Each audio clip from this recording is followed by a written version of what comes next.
Bonjour, je voudrais raconter dans cette vidéo la vie d'une sainte authentique qui a été béatifiée par le pape Paul VI en 1978 mais qui a été canonisée par le pape François en 2018. Il s'agit d'une femme très humble, très modeste, qui est née à la période qu'a suivi juste les guerres napoléoniennes en Allemagne. Et il faut le savoir, l'Allemagne à cette époque-là n'était pas du tout l'Allemagne qu'on connaît maintenant. Une Allemagne plongée dans la misère, mais dans cette région d'Allemagne, une profonde foi qui se transmettait de génération en génération. On était tellement pauvres à cette époque-là en Europe que une grande partie des gens fuyaient vers les États-Unis d'Amérique, et c'est ainsi que l'Amérique s'est peuplée. Elle s'est peuplée aussi d'Irlandais, il y a eu un peu plus tard la famine de la pomme de terre. Bref, ce n'est pas du tout le même monde que celui d'actuellement. Par contre, ce qui m'intéresse, c'est que je voudrais raconter, à force d'avoir fait les recherches, en particulier dans des sites allemands, où est racontée sa vie. Je voudrais raconter un petit peu l'histoire de l'Église Allemagne, pour voir à quel point, véritablement, elle passe quelquefois de crise en crise. En effet, en ayant cherché ce qui s'est passé au moment de la cérémonie de sa canonisation en 2018, donc les évêques qui ont organisé cela, la description qu'il y a eu de sa vie, de sa fondation, je m'aperçois que toute la mentalité et la crise profonde que vit l'Église d'Allemagne transparaît à cette époque-là. En effet, on la décrit, on la met en avant, avec du coup beaucoup de critiques, dans une Église d'Allemagne qui est très riche, parce que les Allemands payent une partie de leurs impôts pour favoriser les cultes. Si on se déclare catholique, il y aura une petite partie de l'impôt qui ira à l'Église catholique. Si on se déclare protestant, idem. Donc une Église extraordinairement riche, c'est vrai, actuellement, mais aussi extraordinairement fonctionnalisée, avec des postes qui sont là, et certaines personnes parfois ont un poste dans l'Église sans même être chrétiens. La crise que connaît l'Église en 2024, où je fais cette vidéo, est une crise de sécularisation. L'idée que, pour être chrétien, il faut faire des œuvres sociales, que ça passe à travers cela exclusivement. Eh bien, on le voit. La vie de sainte Marie-Catherine Casper est présentée à l'aune de ce regard qui parle plus de ce qu'est l'Église d'Allemagne actuellement, plutôt que d'elle-même. À savoir, on la présente comme une militante extraordinaire des œuvres sociales, et on oublie totalement de montrer la source vive qui la conduisit à faire cette œuvre-là. Les œuvres sociales importaient peu, mais elle vivait du Christ. Alors d'abord, et avant d'entrer dans cette polémique, qui est-elle? Cette petite Maria Katharina Casper, née le 26 mai 1820, dans une région d'Allemagne qui serait située actuellement, pas très loin de la frontière française. Son père était un agriculteur de Westerwald, et elle était issue du deuxième mariage. Il avait eu d'abord un premier mariage, il avait perdu sa femme, il avait eu 4 enfants avec elle, et parce qu'il ne voulait pas que ses enfants restent sans mère, et au cas où lui-même décède, la vie était très fragile à cette époque-là, il s'était remarié, il avait eu de nouveau 4 enfants avec sa deuxième épouse, dont la petite Marie-Catherine. 8 enfants en tout dans cette famille, à une période où il y a de mauvaises récoltes. Il peut y avoir des famines, tout simplement parce que si le climat n'est pas tout à fait comme il faut, que la récolte est mauvaise, on le paye l'hiver suivant.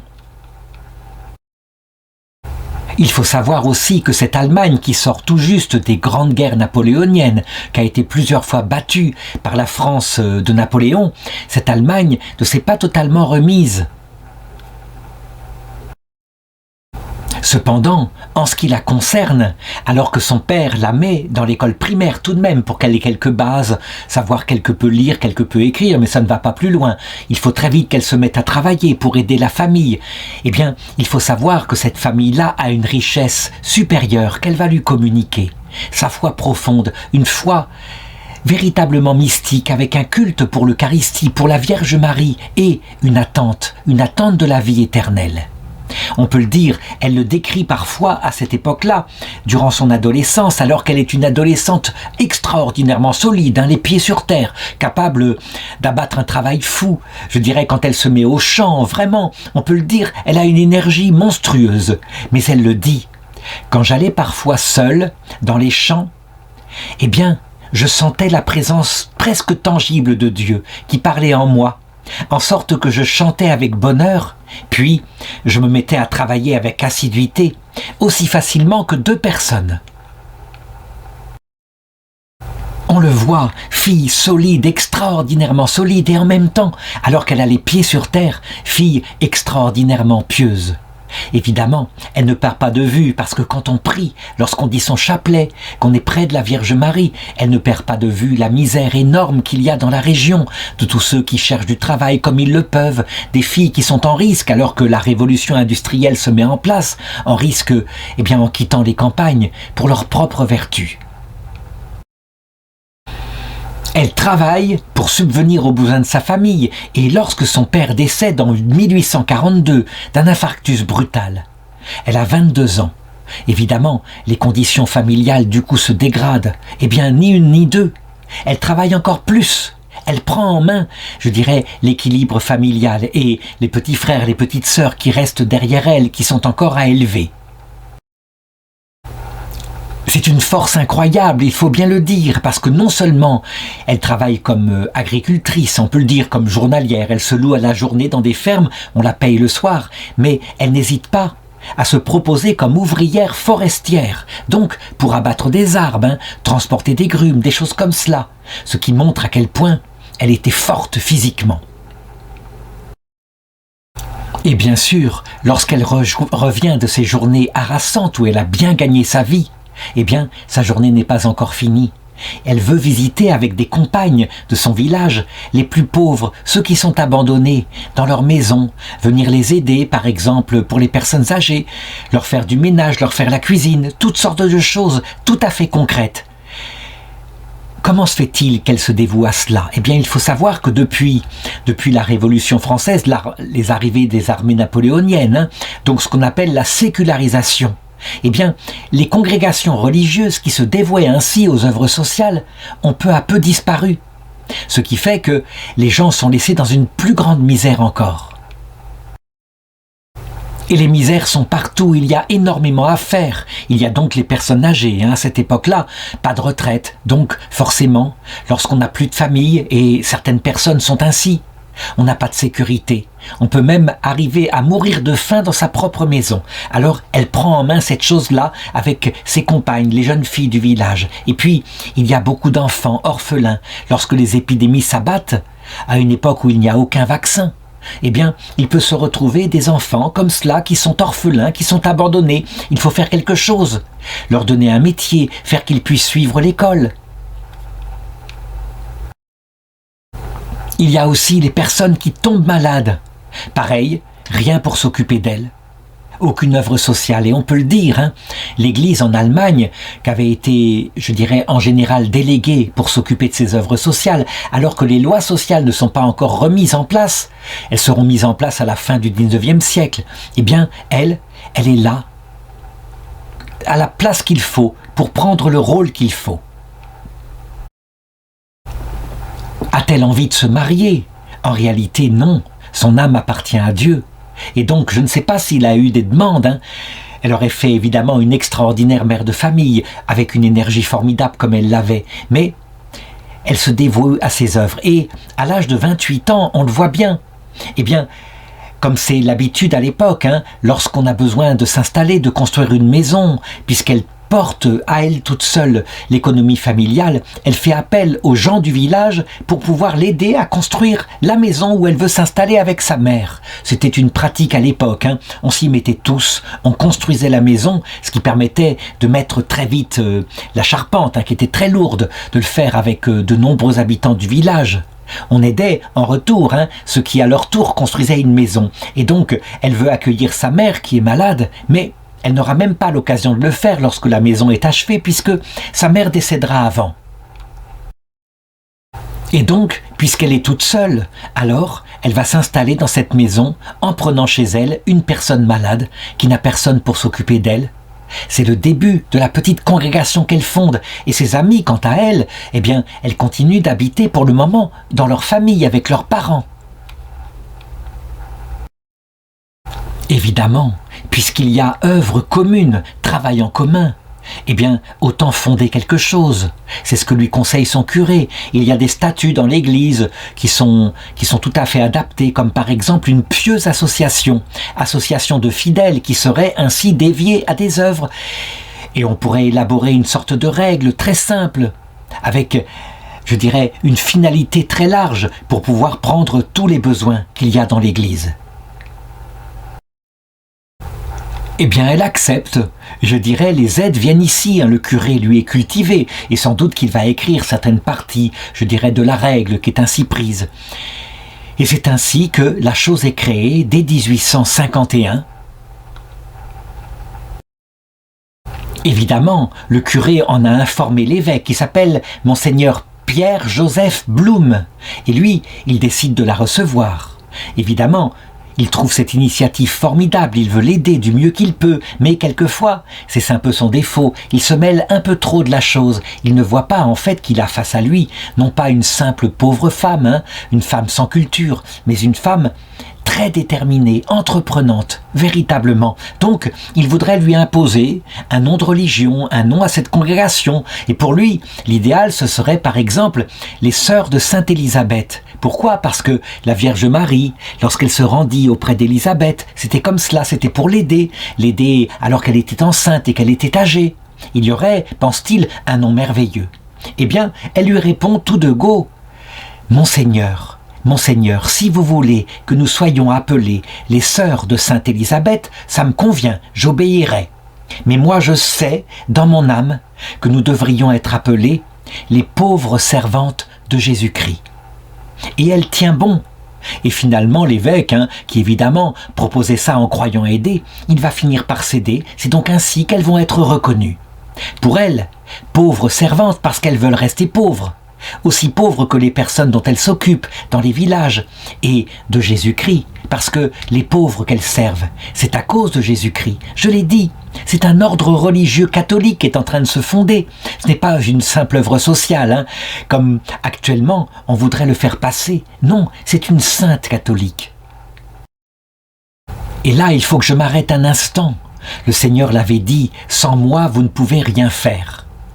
Le commandement de l'amour de Dieu, on le sait dans la prédication de Jésus, a comme commandement semblable celui de l'amour du prochain. Mais en réalité, il y a un ordre. C'est parce qu'on aime Dieu que sa présence et l'Esprit Saint dans le cœur fait jaillir des fruits, un peu comme une source vive, et donc toutes les œuvres ne prennent une valeur et ne sont pas simplement des œuvres humanistes, parce que la source est l'Esprit Saint. Lorsque l'Église d'Allemagne, je l'ai dit, s'est sécularisée, mais je raconterai quelques petites étapes tout à l'heure.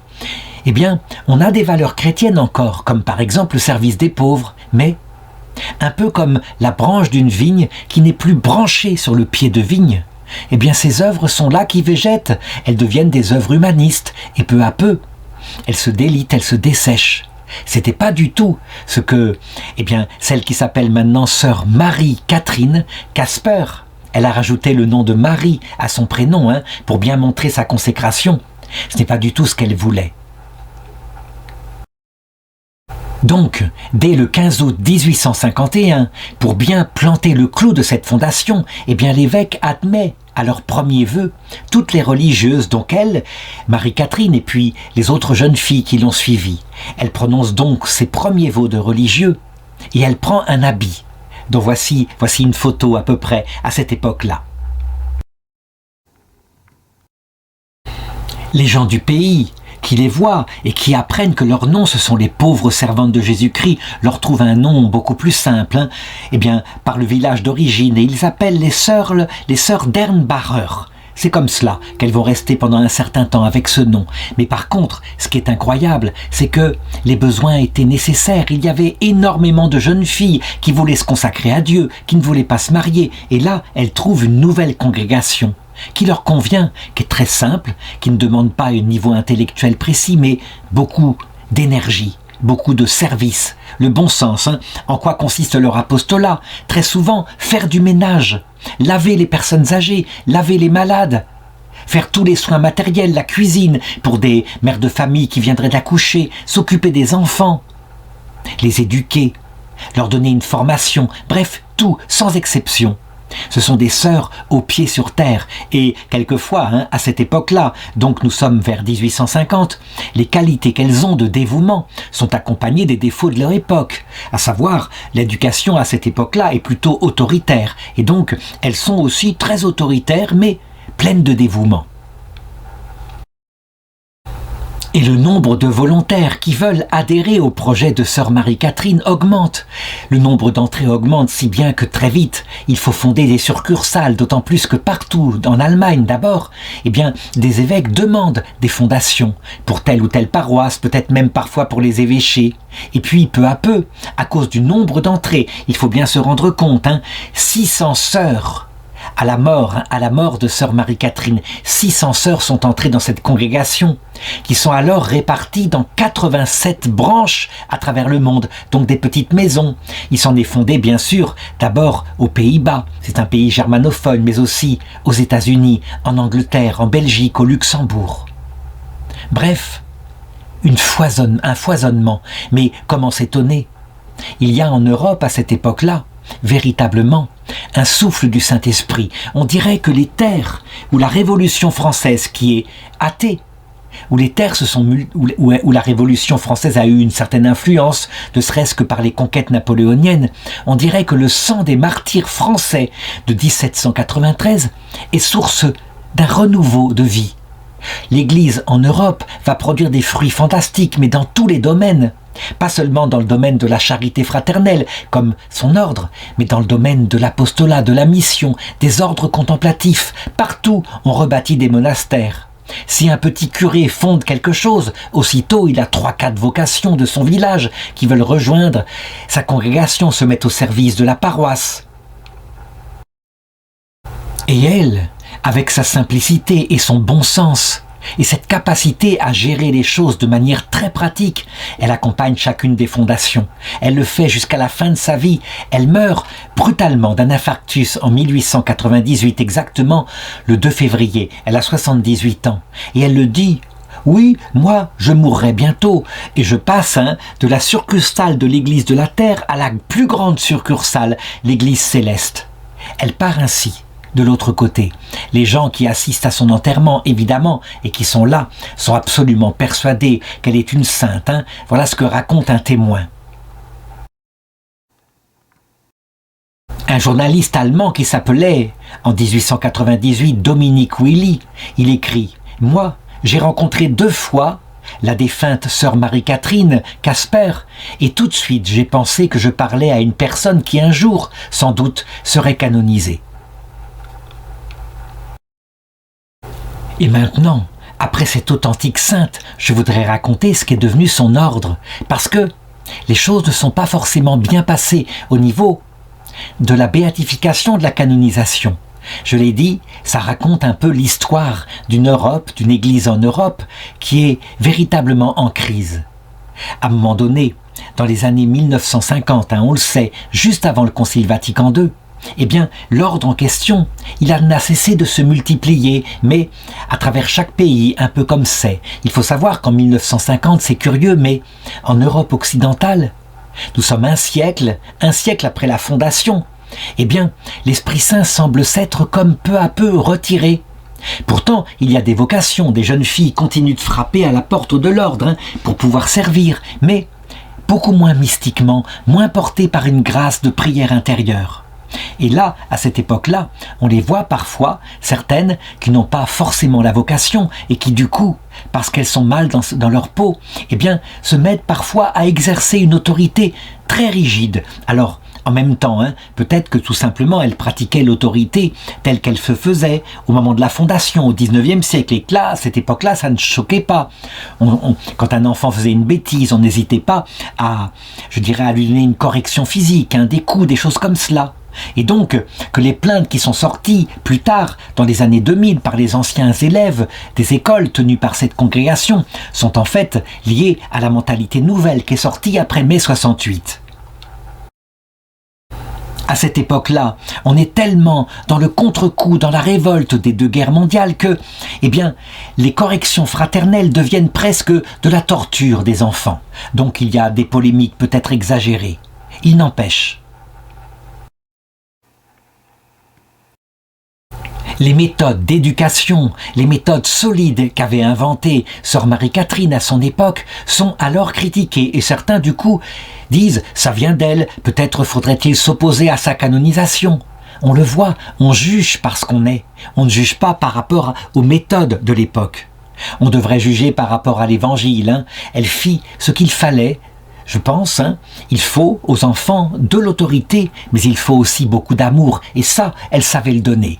Même si, à son époque, je l'ai dit, on insistait peut-être plutôt un peu trop sur l'autorité. Mais il y eut d'autres problèmes, comme par exemple, après sa béatification par Paul VI, voici qu'à un moment donné, vers 2012, un nouvel évêque est nommé à Limbourg qui s'appelle Monseigneur Franz Peter Thebart van Elst. C'est un évêque qui fait un appel au pape pour sa canonisation, en mettant en avant d'ailleurs un miracle qui semble avoir été attesté. Le miracle est nécessaire pour que Dieu puisse indiquer sa volonté de manière infaillible. Est-ce qu'il faut que sœur Marie-Catherine Casper soit donnée comme modèle à l'Église universelle? On va reprocher à cet évêque-là, qui effectivement, je l'ai dit, vit dans une église richissime, qui parfois, dans les œuvres de charité dont elle s'occupe, reçoit tellement de dons de la part des impôts, que ce sont des millions de Deutschmark ou d'euros qui sont ainsi présents. Et cet évêque, à un moment donné, décide de rénover son évêché. Et, je dirais, les frais qu'il fait sont somptuaires. 40 millions d'euros dépensés pour la rénovation, avec des robinetteries, paraît-il, en or, etc. Au point que, devant le scandale, le pape François finira par le déposer de son évêché. Certains critiqueront en disant « Voyez, c'est lui qui a fait la demande de canonisation. C'est un mauvais évêque. » Il gaspille l'argent donné pour les œuvres des pauvres, et donc c'est que la canonisation elle-même doit être mise en exergue. La réponse, bien évidemment, c'est que sœur Marie-Catherine n'est absolument pas coupable de ce que cet évêque fit comme faute, mais simplement, on a là la preuve que l'Église d'Allemagne, avec un excès de richesse, quelquefois, la ferveur elle-même peut se perdre. On ne se rend plus compte des dépenses somptuaires qu'on fait, tellement il y a d'argent. Évidemment, on est loin de l'époque qui se passait donc un siècle et demi avant, où je l'ai dit au début de cette vidéo, tout était si pauvre. Ces polémiques, pourquoi je les ai rapportées? Parce que, en réalité, elles nous révèlent davantage l'Église actuellement et chaque période de l'Église avec les crises qu'elle passe, plutôt que l'époque de sœur Marie-Catherine, en ce qui concerne Dieu, qui évidemment ne regarde pas cela, qui sait que chaque génération se frappera la poitrine souvent sur les péchés de la génération précédente. Lui, il donne un miracle confirmatif qu'a lieu en 2011, un miracle fantastique qui se passe du côté de Dani en Inde. Là, un jeune homme, plutôt un frère qui est religieux, est impliqué dans un accident violent de la route et on le transporte dans le coma à l'hôpital, où là, on discerne évidemment que son état est gravissime. Il est polytraumatisé, il y a des hémorragies internes multiples, il a de graves blessures à la tête, et même à un moment donné, eh bien, avec un électroencéphalogramme, les médecins se rendent compte qu'il est mort cliniquement. Donc, les frères et les sœurs de la communauté dont il fait partie, qui est justement la communauté fondée par Mère Marie-Catherine en Allemagne, donc plus d'un siècle et demi plus tôt, eh bien, les sœurs, elles ne se découragent pas et elles disent « Pourquoi est-ce que nous ne ferions pas une neuvaine, tout de même si on peut lui dire adieu, sans doute que c'est mort, pourquoi on ne ferait pas une neuvaine pour que Marie-Catherine intervienne pour lui, pour qu'il revienne, ce jeune frère qui ne devait pas ainsi mourir ?» Et donc elle se lance dans la neuvaine, sur l'initiative d'une des religieuses. Eh bien, incroyablement, 2 jours après l'accident, les médecins traitants, qui n'avaient plus d'espoir, sont prévenus par une infirmière qui ont repéré que, en réalité, il a ouvert les yeux. C'est absolument anormal. La petite sœur qui était présente, la petite servante de Jésus-Christ qui était là, prévient évidemment tout le monde. On se remue. Et normalement, un homme cliniquement mort ne doit pas avoir de tels réflexes. Et donc, le lendemain, on se rend compte que non seulement il ouvre les yeux, mais qu'il commence à parler dans sa langue maternelle. Et il dit qu'il a faim. Quelques jours plus tard, le 4 janvier 2012, eh bien, il est complètement guéri et il n'aura plus bientôt aucune séquelle. Le miracle sera déposé à Rome par l'évêque dont je viens de parler, et l'enquête des médecins, l'enquête commune qui est faite aussi avec des théologiens, reconnaîtra que manifestement, puisqu'on a les détails de l'électroencéphalogramme qui est plat, c'est quelque chose d'inexplicable. Par la science actuelle, il faut admettre un miracle de Dieu. Donc on le voit, Dieu est bien plus simple que nous. Mais n'empêche que j'espère que cette vidéo servira peut-être de leçon pour les églises ainsi qui voient l'Europe de loin, la vieille Europe, et certaines églises richissimes, mais qui, quelquefois ayant énormément d'argent, finissent par ne plus avoir l'Esprit Saint. L'argent, comme disait l'Apocalypse, servez-vous-en pour acheter une part d'Esprit Saint, pour en revenir à la prière. Ne cherchez pas à renouveler par des synodes de tous les côtés. Comment est-ce que vous allez redevenir forte? Il n'y a qu'une seule source de vie pour l'Église, c'est son âme, à savoir l'Esprit Saint.